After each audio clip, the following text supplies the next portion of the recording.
Sainthood for slain Romero, voice of the voicelesses. Get the news, let friends in your social network know what you are reading about. Two Memphians are competing on NBC's The Voice. A link has been sent to your friend's email address. A link has been posted to your Facebook feed. To find out more about Facebook commenting, please read the conversation guidelines. In fact, subscribed but don't have a login. Two Memphians are competing on NBC's The Voice. San Salvador, AFP. Oscar Romero, the murdered Salvadoran cleric canonized Sunday by Pope Francis, was a powerful orator who used his pulpit to denounce rampant military repression and social injustice.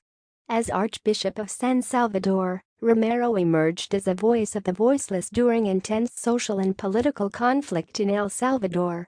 He was an outspoken advocate for the poor and victims of government repression, denouncing scores of killings by right-wing death squads in a Central American country roiled by protests over electoral fraud.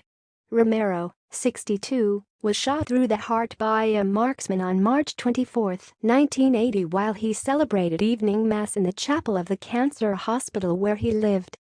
His death sent shockwaves around the world and escalated violence in El Salvador that would become a 12-year civil war between a series of U.S.-backed governments and leftist rebels.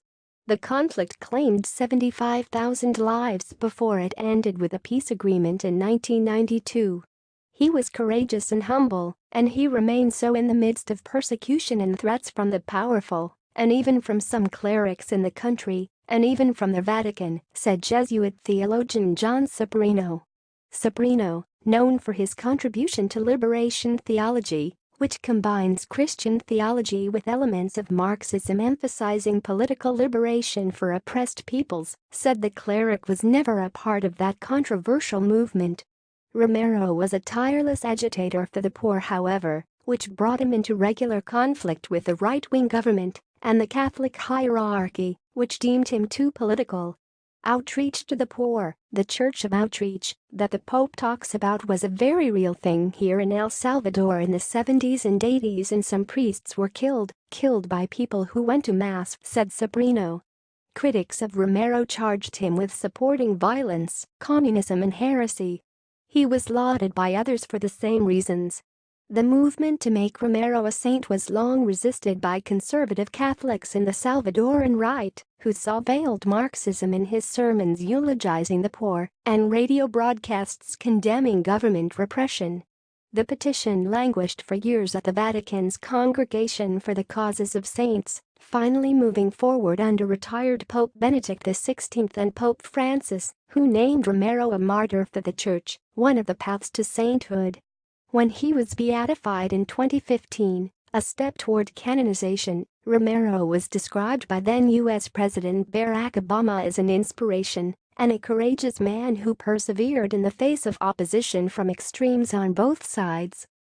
His vociferous defense of the poor and the persecuted, Romero remained alone, said his younger brother Gaspar Romero. He recalled that other government-backed bishops went to Rome to ask that he be removed as archbishop.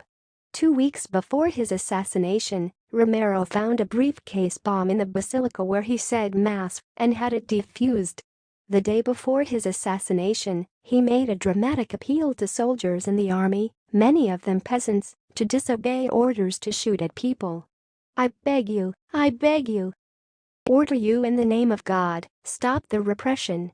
Fight against injustice. Romero was born August 15, 1917 in Ciudad Barrios, a coffee-growing town 100 miles (160 kilometers) northeast of San Salvador.